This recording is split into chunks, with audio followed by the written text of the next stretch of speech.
다 함께 신앙 고백하심으로 예배 시작합니다. 전능하사 천지를 만드신 하나님 아버지를 내가 믿사오며 그 외아들 우리 주 예수 그리스도를 믿사오니 이는 성령으로 잉태하사 동정녀 마리아에게 나시고 본디오 빌라도에게 고난을 받으사 십자가에 못 박혀 죽으시고 장사한 지 사흘 만에 죽은 자 가운데서 다시 살아나시며 하늘에 오르사 전능하신 하나님 우편에 앉아 계시다가 저희로서 산자와 죽은 자를 심판하러 오시리라. 성령을 믿사오며 거룩한 공예와 성도가 서로 교통하는 것과 죄를 사하여 주시는 것과 몸이 다시 사는 것과 영원히 사는 것을 믿사옵나이다. 아멘.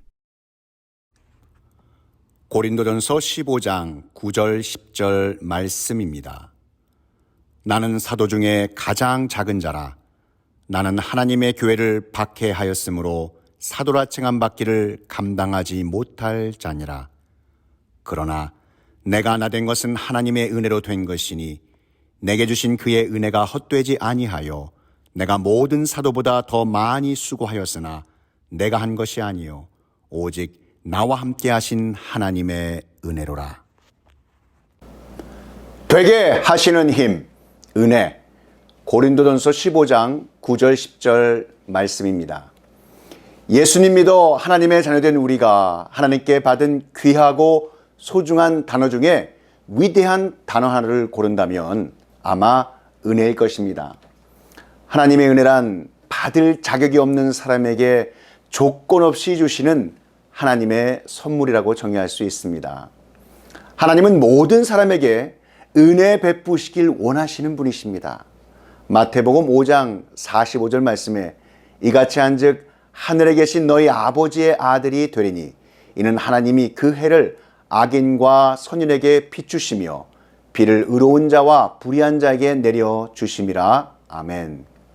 주 하나님께서 지으신 이 지구상 땅의 하나님의 은혜가 아니고서는 생존할 수 있는 사람은 단 한 사람도 없습니다. 그러나 많은 사람들이 하나님을 알지도 못하고 그 은혜를 깨닫지 못하고 있습니다. 사도 요한은 율법은 모세로 말미암아 주신 것이요 은혜와 진리는 예수 그리스도로 말미암아 온 것이라 라고 기록하고 있습니다. 하나님 아버지께서는 예수 그리스도를 통하여 우리에게 구원의 은혜를 주셨습니다. 은혜 속에 복음의 능력이 들어있는 것입니다. 이 은혜를 깨닫지 못해 멸망으로 향하는 사람이 얼마나 많습니까? 우리 기독교가 다른 종교와 가장 구별되는 것은 바로 주 예수 그리스도의 은혜입니다. 다른 종교에는 행위만 있고 은혜는 없습니다. 되게 하시는 힘, 은혜, 이 말씀을 들음으로 영적 능력을 체험하고 전하는 복된 하나님의 자녀 되시기를 축복합니다. 오래전 한국으로 파송받으셨던 어느 미국 선교사님의 간증입니다. 한국 전쟁 때였습니다. 일사후퇴가 있던 아주 혹독한 겨울, 미국 선교사님 부부가 피난길에 올랐습니다. 가는 도중에 그만 자동차가 고장나 다리 위에 서고 말았습니다. 그때 어디선가 아기 울음소리가 들렸습니다. 울음소리가 나는 곳을 찾아보니 다리 밑이었습니다. 조심조심 가보았더니 어떤 여성이 발가벗은 채 얼어 죽어 있었고 그 여성의 품에서 아기 울음소리가 났던 것입니다. 여성의 두 팔을 젖혀보니 갓 태어난 아기가 울고 있었던 것이었습니다. 피난 가던 여성이 홀로 해산을 했던 것이었습니다. 그 혹독한 추위와 피난길에서 어머니는 갓 태어난 아기를 살리고자 죽음을 각오하고 자신의 옷을 모두 벗어 아기를 감싸 안았던 것이었습니다. 그리고 아기를 품에 꼭 안은 채 숨져 있었던 것이었습니다.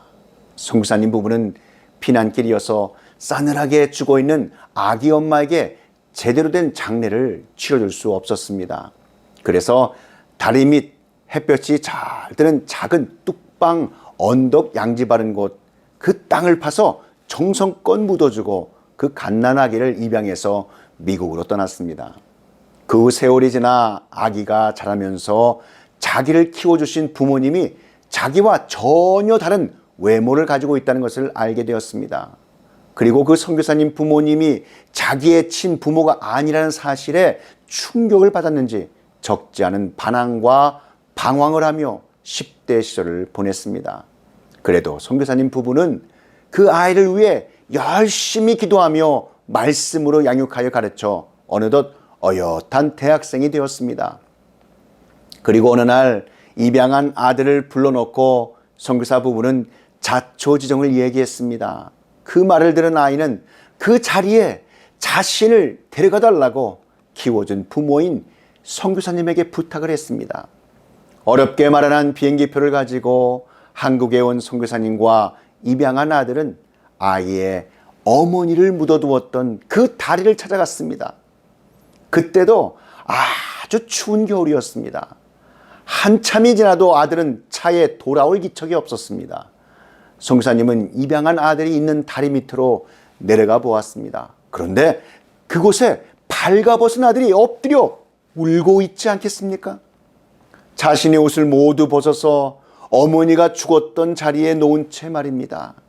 아들은 울부짖고 있었습니다. 어머니, 그날 얼마나 추우셨어요. 저를 살리려고 어머니가 돌아가셨는데 저는 무엇을 어떻게 해야 합니까? 선교사님 부부는 아들에게 달려가 자신들의 겉옷을 벗어 덮어주고 안아주며 한참을 함께 울었습니다. 그리고 예수 그리스도의 사랑을 전하며 다독여 주었습니다. 후에 이 입양한 아들은 하나님의 되게 하시는 힘, 은혜의 능력에 힘입어 훌륭한 선교사님이 되어 예수 그리스도의 복음과 하나님의 은혜를 전하였다고 합니다. 이 아들의 울부짖음은 바로 우리가 깨닫고 감사해야 할 하나님의 놀라우신 은혜가 아니겠습니까? 우리의 죄와 허물을 위해 우리가 마땅히 져야 할 십자가를 대신 지신 예수 그리스도. 하나님이 세상을 이처럼 사랑하사 독생자를 주셨으니 이는 저를 믿는 자마다 멸망치 않고 영생을 얻게 하려 하심이니라. 아멘.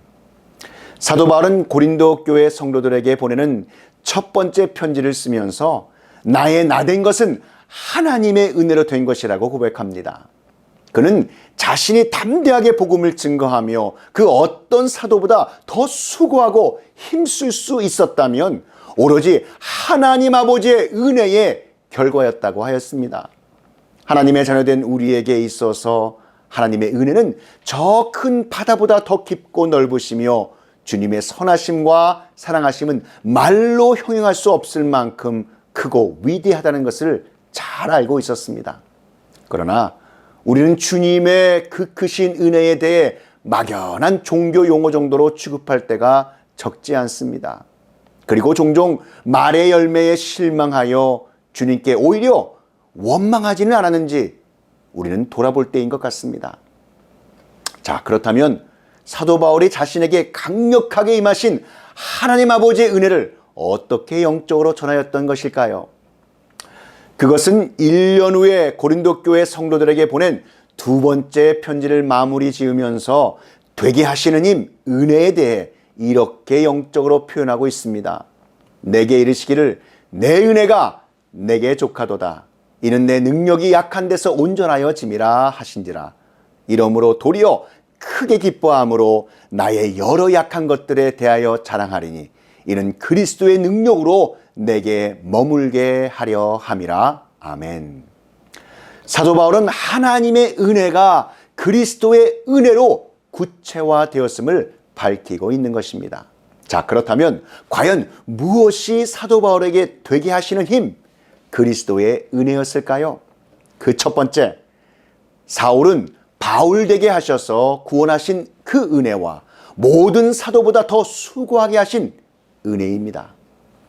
먼저 그리스도인을 핍박했던 사울이 사도 바울이 될 수 있었던 것은 예수 그리스도께서 바울을 구원하신 은혜로 가능했던 것입니다.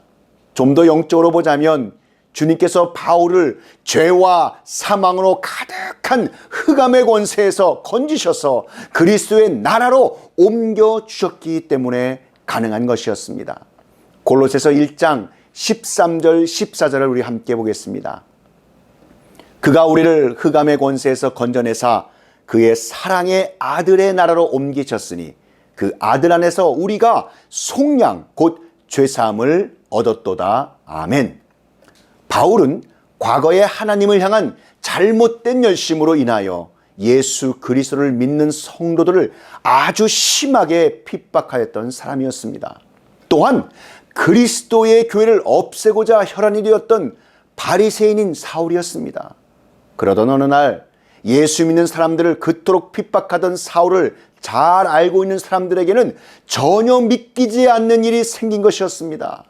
사울이 예수 그리스도를 만나 주님의 은혜의 능력에 힘입어 나사렛 예수 그리스도를 위해 죽는 것도 유익하다고 고백하는 세 사람이 되었던 것이었습니다. 이와 같이 사도 바울이 이방의 사도가 되어 생명의 복음을 전하는 놀라운 전도자가 될 수 있었던 것은 어떻게 가능했던 것일까요? 그 영적인 비밀은 오직 주의 은혜로만 가능했던 것입니다. 주님께서 주님의 몸된 성도들을 핍박하고자 다메섹 언덕을 향해 달려가던 사울에게 호련히 나타나셨습니다. 주님께서는 정오의 빛 가운데 사울에게 나타나셔서 겸손한 작은 자인 바울이 되게 하시고 충성스러운 주님의 사도로 살아갈 수 있도록 은혜를 허락하신 것입니다. 무엇보다 여기서 우리가 놓치지 말아야 할 것은 주님께서 사울을 구원하셨다는 점이라고 믿습니다. 다시 말해 유대 전통과 율법을 가지고 잘못된 열심 가운데 사단의 권세에서 헤매다 죽을 수밖에 없었던 그를 은혜로 건지셔서 예수 그리스도를 믿음으로 죄사함 받고 하나님 사랑의 아들의 나라로 옮겨주신 것입니다. 이와 같은 주님께서 구원하신 은혜가 없었다면 바리새인 사울의 회심은 기대조차 할 수 없었을 것이며 더욱이 이방인의 사도로서의 삶은 상상도 할 수 없었을 것입니다. 그렇다면 여러분은 어떻습니까? 여러분을 택하셔서 흑암의 권세에서 하나님의 나라로 옮겨주신 예수 그리스도 구원의 은혜를 더욱 분명히 깨닫고 있습니까? 바울 사도는 오늘 본문에서 숨김없이 자신이 모든 사도보다 더 많이 수고하였음을 밝히고 있습니다. 사도 바울은 신약 성경의 많은 부분의 서신을 집필한 저자입니다. 그리고 사도 바울은 그리스도의 제자가 되고 나서 순교당하기까지 20여 년 기간 동안 여러 번에 걸친 긴 선교 여행을 통하여 주님의 복음을 증거하였으며 수없이 많은 고난과 죽음의 사선을 넘었던 것입니다. 사도 바울은 고난의 그 모든 순간을 이렇게 회고합니다. 내가 수고를 넘치도록 하고 옥에 갇히기도 하고 더 많이 하고 매도 수없이 맞고 여러 번 죽을 뻔하였으니 또 수고하며 애쓰고 여러 번 자지 못하고 줄이며 목마르고 여러 번 굶고 춥고 헐벗었도다. 그러나 사도 바울이 이 고백을 숨김없이 우리와 나눔은 그를 자랑하려던 것이 결코 아니었습니다. 이 고백이 결코 자신의 자랑이 될 수 없음은 이런 자신의 모든 충성과 목숨을 건 수고가 바로 하나님 아버지의 은혜였음을 그는 결코 잊지 않았기 때문입니다. 그런데 우리는 자칫 교만이라는 영적 올무에 걸려 넘어지게 되는 경우가 있음을 깨닫게 됩니다. 처음엔 순수하고 겸손하게 주님을 믿고 따르다가 신앙의 연륜이 쌓이고 사람들이 자신을 칭찬하고 주목하게 되면 어느덧 찾아오는 영적 교만이라는 덫입니다. 예를 들자면 사무엘상에서 보여준 사울 왕이 무너지게 된 원인인 것입니다. 사울은 처음 하나님께서 자신을 택하여 이스라엘의 왕으로 기름 부어 세워주실 때 아주 겸손함으로 자신을 낮추었습니다. 그러나 하나님의 은혜의 도우심으로 적국들을 무찌르고 왕권이 점점 강해질수록 교만해져 갔던 것입니다. 왕권이 강해지면 강해질수록 하나님께는 불순종하고 사람들의 눈을 먼저 의식하며 하나님의 말씀보다는 인간의 말을 더욱 두려워했습니다. 그리고 자기 욕심대로 군림하고자 하는 교만의 종이 되어버린 것입니다. 이 교만의 덫은 단지 사울 왕에게만 찾아오는 것이 결코 아닙니다. 어쩌면 주님의 일을 열심히 행하고 의롭고 충성되게 살겠다고 스스로 자부하는 하나님의 자녀들에게도 찾아올 수 있는 매우 위험하고 쉽게 걸리는 덫이 바로 영적 교만인 것입니다. 자, 그렇다면 사도 바울은 이 교만의 무서운 덫에서 어떻게 벗어날 수 있었을까요? 이것이 바로 주님의 되게 하시는 힘인 은혜인 줄 믿습니다. 자, 그렇다면 과연 무엇이 사도 바울에게 되게 하시는 힘, 그리스도의 은혜는 무엇일까요? 마지막 두 번째입니다. 나의 나된 것을 알게 하신 육신의 가시를 통한 은혜, 바로 육신의 가시를 통한 은혜인 것입니다. 사도 바울은 주님으로부터 내 은혜가 내게 족하도다라는 기도 응답을 받았습니다. 주님께서는 사도 바울의 고통스러운 가시를 없애주신 것이 아니라 도리어 그것을 통하여 하나님의 은혜 안에 거할 수 있는 통로로 사용하셨던 것입니다. 그래서 사도 바울은 주님의 놀라운 능력을 체험한 후에도 교만함이나 열등감에 사로잡히지 않고 오직 주님의 은혜 안에 거할 수 있었던 것입니다. 사랑하는 성도 여러분, 여러분의 남은 날이 나의 나된 것은 하나님의 은혜라라는 아름다운 되게 하시는 힘, 은혜의 고백이 되시기를 축복합니다. 사도 바울이 고린도 교회 성도들에게 보내는 두 번째 편지를 마무리하면서 능력의 고백을 할 수 있었던 것은 하나님의 은혜를 체험했기 때문이었습니다. 그것은 자신이 모든 사도보다 더 많이 수고하였음에도 불구하고 또한 주의 환상과 계시의 충만함을 경험하고 셋째 하늘에 이끌려 올라가 말로 표현할 수 없는 기이한 천상의 낙원을 체험하였음에도 불구하고 결코 영적으로 교만하지 않고 자고하지 않을 수 있었던 것은 오직 그리스도의 은혜가 있었기 때문이라는 것입니다. 이러한 그리스도의 은혜는 무엇입니까? 그것은 사도 바울이 3번씩이나 간절하게 자신에게서 떠나기를 위해 주님께 구했던 육신의 가시를 통해서 오히려 역사하시는 주님의 은혜라는 것입니다. 무엇이 사도 바울의 육신의 가시였습니까? 성경학자들은 그것을 사도 바울이 가졌던 간질병 또는 약한 안질로 인한 눈병으로 보고 있습니다. 사도 바울에게 있던 육신의 가시가 무엇이든지 간에 사도 바울은 이 육신의 열감이 자신을 늘 찌르는 가시가 되어 고통을 받았고 주님께 그 고통이 없어지기를 간절히 구했다는 것입니다.